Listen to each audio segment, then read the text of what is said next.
Óriási szeretettel köszöntök mindenkit, ez itt a Mobil Arena YouTube csatornája, és egy rapid tesztünk lesz, amelynek alanya az ebből a dobozból kibukkanó ez ugyanis a Vivo V70, nem az FE, nem az Elite, hanem a sima V70, de mielőtt azt gondolnád, hogy akkor egyszerű dolgunk van így, hogy elmondjuk, hogy mennyibe kerül, mit tud, hát rögtön elmondanám, hogy két verzióban létezik, van 8 per 256 GB-os és 8 per 512 GB-os változat, és az a helyzet, hogy bizonyos piacokon, mint amilyen a magyar is, hát a két változat nem csak ebben tér el, hogy más a tárhely, hanem abban is, hogy másban az akkumulátor, mert itthon nálunk ez például a kisebbik verziónál 5600 mAh-órát jelent, a nagyobbik tárhelyes telefonnál pedig 6500 mAh-órát jelent. Én körülnéztem így az európai piacon, ez máshol nem annyira jellemző, de mindenképpen az jellemző, hogy az európai piacon ez körülbelül 600 euróba kerül ez a masina, míg Magyarországon 240 000 forintot kérnek el a kisebbik, és 280 000 forintot a nagyobbik telefonért, mármint méretileg és akkumulátor méretileg is. Úgyhogy egy kicsit ilyen faramúci a helyzet, de a Vivo-tól ez nem szokatlan ez a megoldás, valamiért ezt nem tudják egyszerűen kordába tartani. Na, de nálunk itt most a 8 per 512-es van, vagyis a 6500 mAh-órás cucc, és éppen ezért hát érdemes megnézni, hogy ez mit tud. Hát első ránézésre azt kell mondjam, hogy a Vivo egy elég jó kiállású telefont hozott ide, ami azt jelenti, hogy nagyon prémium. Egyrészt IP68-69-es védettsége van, másrészt pedig hát lecserélték alumíniumra a keretet is, meg a kameraszenzor körülötti hát ilyen kis szintén keretet, ami mindenképpen egy prémium érzést ad az embernek, és tényleg egy nagyon minőségi benyomást kelt. A hátlap viszont kicsit csúszik, többféle színben és anyaggal van hátlap, mi ezt a fényesebbik verziót kaptuk, viszont annak érdekében, hogy ne csúszson, adnak hozzá egy ilyen áttetsző szilikontokot a dobozban, tehát ki tudod cserélni.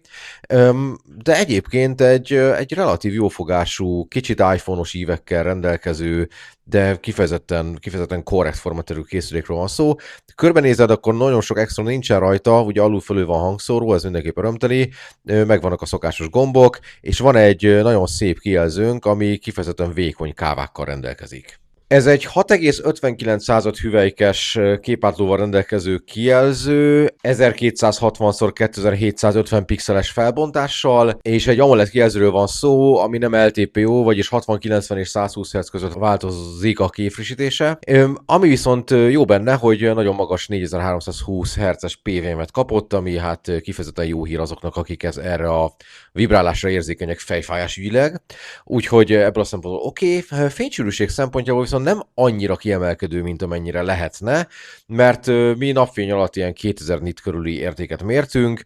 ha meg teljes kijelzőt nézünk, akkor alig megy följebb, mint 1000 nit. Ettől még látható marad rajta minden, csak nem ez a nagyon élénk, nagyon vakító, nagyon fényes dolog lesz, mint mondjuk amilyen a Honor 600-nál van, de azt mondanám, hogy ez egy korrekt kijelző, és ugye nagyon vékony kávák miatt nagyon szépen kitölti az előlapot, és miután ez ugye egy valamivel kisebb kijelző, mint amit más középkategóriás telefonok kínálnak, ezért kompaktnak ugyan nem mondanám, de egy kicsit kezelhetőbb méretű, mint azok a lapátok, amik ugye 6,7 meg 6,8 hüvelykes kijelzővel rendelkeznek. Szóval, hogy így külsőre így oké, kijelzőre oké, ami fura, hogy hardveresen viszont nem annyira oké. Illetve nem mondom, hogy nem oké, mert nincs baj a hardverrel, hanem inkább azt mondanám, hogy ennyi pénzzel azért már nagyon sokan többet is tudnak kínálni. Ez a Snapdragon 7 Gen 4, ami egy generációváltás a V50-hez képest, de közben azért volt a Vivo-nak a V60-a is, csak az nem jött Európába. Szóval, hogyha a V50-hez képest nézzük, akkor igen, van erőlépés. Ha viszont ahhoz képest nézzük, hogy mennyit kérnek érte, illetve hogy ennyi pénzért a konkurencia milyen hardvert kínál, akkor ez egyáltalán nem egy kiemelkedő ajánlat. Gyakorlatilag a Samsung is olcsóbban ad ugyanilyen hardvert, a Honor is olcsóbban ad ugyanilyen hardvert, a Pocoról nem is beszélve, de nem mondom, hogy ez egy rossz hardware, mert igazából minden feladatra alkalmas, csak lesznek olyan nagyon nagy rendszerigényű alkalmazások, főleg játékok, akkor már érezni, hogy kicsit keveset tud az eszköz, de egyébként komolyabb baj nincs vele, és nem is melegszik. Amivel inkább lehet baj, az a 8 GB RAM, mert hogyha erre ugye a Vivo ad 4 év software update-et és 6 év security patch update-et, akkor 6 év után lehet, hogy ez a 8 GB RAM már kevés lesz. Ennek ugye az a megoldás, hogy virtuális RAM-ot lehet benne csinálni, ami ugye plusz 8 GB-t vesz ki a tárhelyből, és ennek ebben azért esetben azért lehet talán valamennyi értelme, mert a középkategóriában viszont relatív ritka, hogy 4.1-es UFS-es tárhelyet ad egy gyártó, már pedig a Vivo V70-ben ez van. Na, van egy szoftverünk, Android 16, Origin OS 6, ugye ez a Vivo-nak a saját kezelőfelülete, és itt is vannak, láthatóan ihletek más gyártóktól, ugye főleg almás gyártóktól, de alapvetően azért ennek a kezelőfelületnek megmaradt a vívós egyedisége, és megmaradt a nagyon-nagyon széleskörű testre szabhatósága, mert hogy kifejezetten sok mindent lehet benne állítani, és tele van apró trükkökkel, ugye itt is azt lehet érezni, hogy azért megnézték, hogy a Motoronál nagyon sokan menünek tartják a rázogatással indítható zseblámpát, úgyhogy belerakták, megvan az annak idején a Samsungnál először bevezetett oldalsó sáv, amit elő lehet rángatni oldalról, tehát egy csomó olyan dolog van, amit más telefonoknál már ismertünk, de azt mondanám, hogy a Vivo ezeket jól tette bele egy Origin OS 6 nevű rendszerbe, és ez egy nagyon könnyen kezelhető valami. Ráadásul van egy csomó előretelepített ez az, hát ott ugye vannak olyan közösségi médiás alkalmazások, amikre nem biztos, hogy szükséged van, de ezeket le lehet takarítani, de van EasyShare és egyéb olyan hát ilyen adatkommunikációs megoldás, amivel neked könnyebb lehet az életed, meg az átköltözési segítékű alkalmazás, szóval ilyen szempontból oké, és nincsenek reklámok, nincsenek kéretlen üzenetek, van egy-két ilyen vívós trükk, ami néha így értesítés formában felbukkan, de azokat is egy mozdulattal le lehet tiltani, szóval tényleg jó használni ezt a rendszert. AI fronton meg úgy vagyunk, hogy a Gemini mellett, hát ugye van a Vivo-nak saját AI megoldása, de egyáltalán nem tolakodó, ami azt jelenti, hogy van egy-két funkció, ami az AI-ra alapszik, mint amilyen a saját diktafonjuk, ami tud leíratot készíteni akár magyar nyelven is, meg ugye a képszerkesztőben egész ügyesen egyébként vannak ilyen tárgyeltávolítás, meg tükröződésgátlásos funkciók, amiket tök jó színvonalon megold, és ugye van saját fordítójuk is, és ráadásul ezek mögött a Blue LLM nevű hát nyelvi modul áll, ami a Vivo-nak az első olyan telefon volt gyakorlatilag a piacon, meg megoldás, ami nem csak a nagy nyelveket szupportálta, hanem az olyan kisebb nyelvekre is van támogatás, mint amilyen a magyar, és relatív jól is működik. Úgyhogy ilyen szempontból benne is van az AI, nem muszáj használnod, nincs az arcod böntve, nincs minden AI-nak elnevezve, szóval hogy ez ilyen kulturáltan van adagolva ebben az esetben ez a történet. Na, ami viszont fura, az a kamerás felhozatal. Úgy döntöttek a Vivónál, hogy ebben a telefonban lesz 2 darab 50 megapixeles kameránk, a főkamera, ami egy Sony IMX szenzor, és a telés szenzorunk is egy Sony IMX, de az a Litia 600-as, és az egy 3-szoros optikai zoomot tud adni, és mind a kettő 50 megapixeles, és hogy legyen egy harmadik látószög is, ezért nyilván van egy ultraszéles kamera is, de ez csak 8 megapixeles, és hát az már papíron is elég gyengécskinek tűnik. Na most, ha elkezdesz fotózgatni, akkor az lesz, hogy a főkamerával is, meg ugye a telészenzorral is csinálhatsz 50 megapixeles felbontású képeket. A főkamerával nem feltétlenül érdemes, a telészenzorral néha az 50 megapixeles fotók jobb minőségiek, mint az abból binnel 12,5 megapixel, de nem mindig, szóval, hogy nehéz azt eldönteni, hogy melyiket érdemes használnod egy adott időpillanatban, úgyhogy azt mondanám, hogy mi is inkább a bindelt képeket használtuk. Ugye többféle színhőmérséklet és színséma közül lehet választani, mi ezt a Zeiss Authentiket választottuk, ami szerintünk a legközelebb áll ahhoz, ahogy egy fotónak ki kell néznie, de hát ugye benne van a Vivid is, ami a kicsit ilyen túlszaturáltabb, színesebb, élénkebb képeket csinálja, amik ugye hát jobban néznek ki a közösségi médiában, de alapvetően ez ugye egyéni ízlés kérdése. Ha fotózol, akkor a főkamerával nappal is este is rendben vagy. Ugye kínál neked a felület 2-szeres, 3-szoros, meg 10-szeres zoomot, a kettő között nem kínálja földet, nyilván oda tudsz tekerni. A 2-szeres zoom az tisztán digitális, és már a 12,5 megapixeles képet nagyítja fel, ami hát elég béna. A 3-szorosnál meg ugye bekapcsol a dedikált telés szenzor.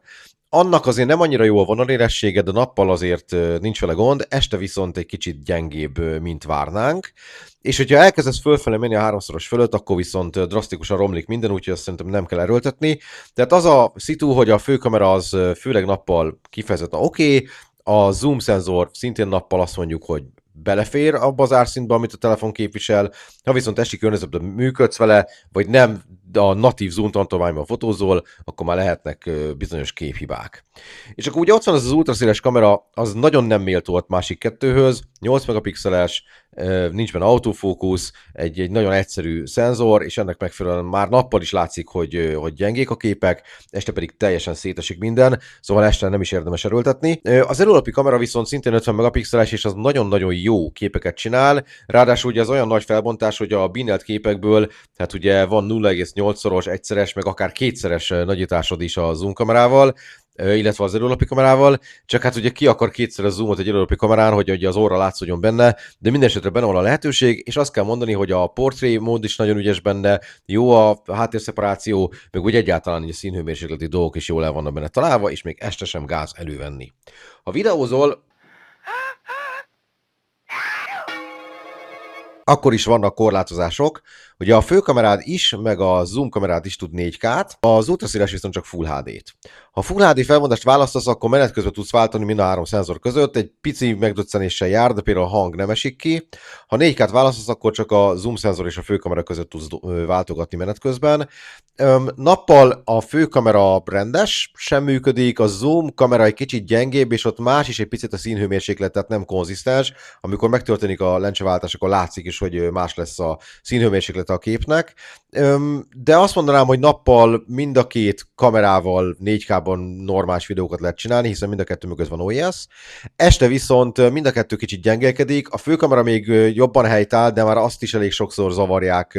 a fények, és emiatt hajlamos hullámozni a fókusz. A zoom szenzor pedig jóval gyengébb eredményt hoz este. Az ultraszélesebb pedig, ha lehet, akkor inkább ne videózgassunk, mert nappal sem elég jó, este pedig teljesen szétesik. Szóval azt mondanám, hogy a két 50 megapixeles kamera az alkalmas fotózásra, meg videózásra is, az ultraszéles pedig egy ilyen futottak még kategóriás valami, ami ebben az árkategóriában egyszerűen már kevés. Na, és akkor akkumulátor. Hát igen, ez ugye egy érdekes kérdés, mert nálunk a 6500 mAh-órás verzió járt, és ez a verzió, ez hát hivatalosan 90 wattos töltésre alkalmas, de ez a saját töltőfeje kell. Ha nem a saját töltőfejét használod, hanem sima PD szabványú töltőfejet, akkor viszont 33 wattos lesz a töltésed, ami viszont elég kevéske. Szóval lehet, hogy érdemes megvenni hozzá a gyári töltőfejet. Én vezeték nélküli töltés pedig nincsen egyik modellben sem. Az üzemidő annak ellenére nem kiemelkedő, hogy ugye az akkumulátor méret az átlagos 5000 mAh-nál nagyobb, de hát most már azért sok kínai gyártó az átlagos fölé ment, szóval, hogy a másfél-két napos üzemidő azért könnyedén benne van, és hogyha a saját töltőfeje van, akkor relatív gyorsan fel lehet tölteni, de hogyha egy nagyon nyüstölöd, akkor nap végére azért fog ő is kérni töltőt, de egyáltalán nincs vele gond, és miután nem melegszik, ezért nyugodtan bőségesen használhatod 4K videózásra, meg játékra, maximum egy kicsit gyorsabban belül, mint szeretnénk, de összességében azért ez az aspektusa is rendben van a készüléknek. Na, és akkor igazából eljutnánk az összegzésig, de ugye az van, hogy itt egy picit hadd tegyem kontextusba ezt az egész Vivo dolgot. Ugye a Vivo Kínának az egyik legnagyobb márkája, és a kínai piacon 13-14%-os részesedéssel rendelkeznek, az egy nagy mennyiségű telefont jelent egy akkora piacon, és a Vivo mindig is úgy gondolt magára, mint egy prémium gyártó. Csak ugye az a problémám, hogy prémiumságot a középkategóriás telefonok piacán hát relatív nehéz elérni, mert igazából mindenki ugyanabból főz. Ugyanattól a beszállítótól veszed a kamerát, a chipsetet, a kijelzőt, az akkumulátort adott esetben, tehát hogy nincs igazán olyan komponense, ami exkluzív lenne a Vivo számára, mert egyszerűen nem is létezik ilyen, tehát hogyha nem fejlesztesz saját magadnak, akkor valahonnan venned kell, ahhoz meg mindenki más is hozzáfér, tehát hardveresen nem tud prémiumabb lenni. Az egyetlen dolog, amiben prémium, az a kialakítása a telefonnak, ami ezzel a fémkerettel, meg a tényleg nagyon szép formával, és a nagyon jól balanszolt dizájnnal, egy kifejezetten jó érzés kézzelni a készüléket, de pont azért, mert ők magukra prémiumként gondolnak, ezért az árazásukat is prémiumra lövik be, és egy középkategóriás telefon az inkább az árérzékeny piac szempontjából egy olyan termék, ahol nem feltétlenül arra akarnak menni az emberek, hogy miből van a készüléked, hanem arra, hogy egységnyi pénzért mennyi funkciótudást és specifikációt kapsz, és ebben a Vivo telefonok középkategóriás vonalon legalábbis nem túl erősek, mert többet kérnek el érte, mint egy hasonló képességű Samsung telefonért, ami azért nagyon nagy önbizalomra val az európai piacon. Nyilván Kínában ezeket